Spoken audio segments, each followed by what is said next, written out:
पत्नी ने ना जाने क्या किया था कि पति ने दफ्तर से आते ही उसके एक के बाद एक कई थप्पड़ मार दिए। ये वही पत्नी थी जो हमेशा हर सिचुएशन को शांति से हैंडल करती थी, लेकिन इस बार इतनी गुस्सा हो उठी कि पास ही में रखा फूलदान उठाकर उसने अपने पति के सर पर दे मारा, जिससे पति को थोड़ी चोट लग गई। लेकिन ये किस्सा यहीं पर खत्म हो सकता था, मगर पति ने इसे अपनी मर्दानगी का विषय बना लिया और बात बद से बदतर होती चली गई। रिश्तेदारों ने भी आग में घी का काम किया। किसी ने कहा, जो औरत अपने पति के सिर पर फूलदान मार सकती है वो ना तो वफादार हो सकती है और ना ही अच्छी पत्नी बन सकती है। ऐसी औरत परिवार ही नहीं पूरे समाज पर कलंक की तरह है। बीवी के पक्ष वाले कहाँ पीछे रहने वाले थे। किसी ने कहा, 21वीं सदी में भी जो स्त्री के साथ मारपीट करते हैं उन्हें तो जेल भेज देना चाहिए। तो कोई कहता, जरूर उसको कोई और पसंद आ गई होगी, इसीलिए अब पत्नी से मारपीट करने लगा है। बात कोर्ट कचहरी तक पहुंच गई। दोनों पक्षों ने एक दूसरे के खिलाफ केस फाइल कर दिया। पति ने चरित्रहीन होने का तो पत्नी ने दहेज और शारीरिक उत्पीड़न का आरोप लगाया। 2 वर्षों से अधिक समय तक केस चलता रहा। इन 2 वर्षों के दौरान दोनों पति पत्नी अलग अलग रहे थे। इन 2 वर्षों के दौरान दोनों पक्षों के समर्थकों की संख्या कम होती गई। पहले जहां दोनों पक्षों में समर्थकों का समूह होता था, अब गिने चुने लोग ही रह गए थे। पति और पत्नी दोनों की आर्थिक स्थिति भी इस समय के दौरान नीचे गिर चुकी थी, जिन्हें वो अपना शुभ चिंतक समझ रहे थे। पैसों की बात आते ही उन्होंने भी अपना पल्ला झाड़ लिया था। अगर कोई देने को राजी भी हुआ तो मोटे ब्याज की शर्त पर। आखिरकार वही हुआ जो सब चाहते थे, डाइवोर्स। हर कोई खुश था, दोनों पक्षों के रिश्तेदार, उनके माता पिता और दोनों के वकील। लेकिन 5 साल की सुखद शादी और एक सुंदर बेटी होने के बाद मिले इस डाइवोर्स से पत्नी खुश नहीं थी और पति शांत। शायद ये इत्तेफाक ही था कि इस खुशी को मनाने के लिए दोनों पक्ष के लोग एक ही चाय की टपरी पर बैठे आमने सामने। इत्तेफाक इसीलिए क्योंकि ज्यादातर लोग जो एक दूसरे के विरोध पक्ष को सपोर्ट कर रहे थे वो एक दूसरे को अच्छे से जानते भी नहीं थे। पति पत्नी भी इन सभी से दूर एक दूसरे के सामने मेज पर बैठे। पत्नी ने पति से कहा, अब तो खुश होगे ना, तुम्हारे मन की जो हुई है, मुबारक हो। पति ने पत्नी से कहा, तुम भी तो आज जीत गई हो, मुझसे तलाक तो तुम्हें भी मिल गया। पत्नी ने पति से पूछा, तलाक को तुम जीत का प्रतीक समझते हो? ये सुनकर पति चुप रहा।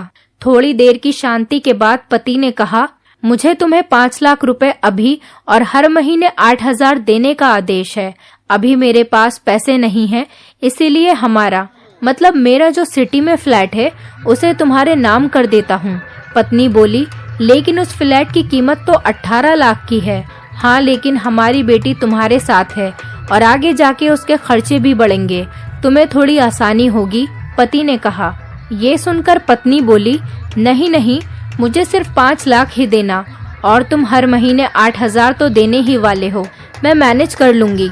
अगर 5 लाख नहीं है तब भी कोई बात नहीं। दोनों फिर से शांत हो गए।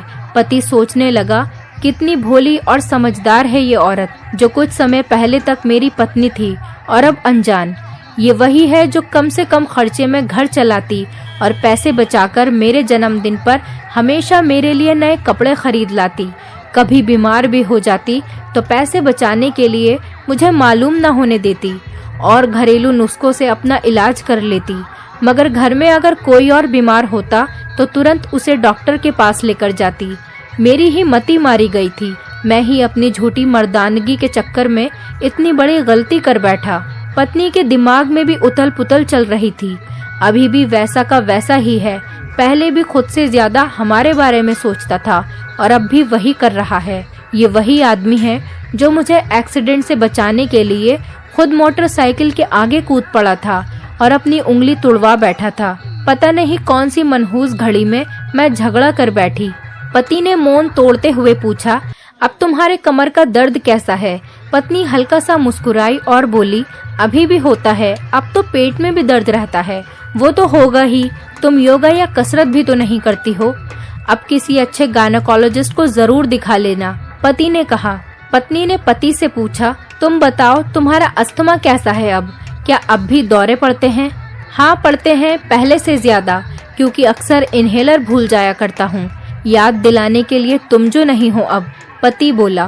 पत्नी की आंखों में आंसू आ गए और वो बोली, तुम्हें मेरे चरित्र पर सवाल नहीं उठाने चाहिए थे, तो ये परिस्थिति आती ही नहीं। पति बोला, हाँ मैं जानता हूँ तुम बहुत अच्छी हो, मुझसे गलती हो गई, बहुत बड़ी गलती। मैं लोगों के बहकावे में आ गया था। तुमने भी तो मुझ पर दहेज का इल्जाम लगाया था, पति बोला। पत्नी ने कहा, गलत था और इस बात का मुझे भी पछतावा हुआ।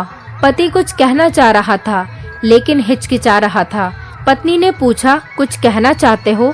पति बोला, क्या सब पहले जैसा नहीं हो सकता? पत्नी बोली, क्या मतलब? मतलब कि हम फिर से पहले की तरह पति पत्नी बनकर, सच्चे दोस्त बनकर नहीं रह सकते? पति बोला, पर ये डाइवोर्स के पेपर दिखाते हुए पत्नी ने कहा, फाड़ देते हैं। पति ने अपने पास रखे डाइवोर्स के पेपर फाड़ते हुए कहा। पत्नी ने भी अपने पास रखे पेपर फाड़ दिए। सभी हैरान थे, वकील, रिश्तेदार और माँ बाप। पति पत्नी दोनों एक दूसरे के हाथ में हाथ पकड़े अपने घर की तरफ चले गए। दोस्तों, ये कहानी हर पति पत्नी के लिए बड़ी सीख है, जो छोटी छोटी बातों पर लड़ते हैं और इन झगड़ों को बड़ा बना के अलग होने का डिसीजन लेते हैं। प्यार और झगड़ा तो एक सिक्के के दो पहलुओं की तरह हैं। दोनों को स्वीकार करना होगा, तभी ये पवित्र रिश्ता उसकी मंजिल तक पहुंच पाएगा। दोस्तों, उम्मीद करती हूँ आपको हमारी कहानी पसंद आई होगी।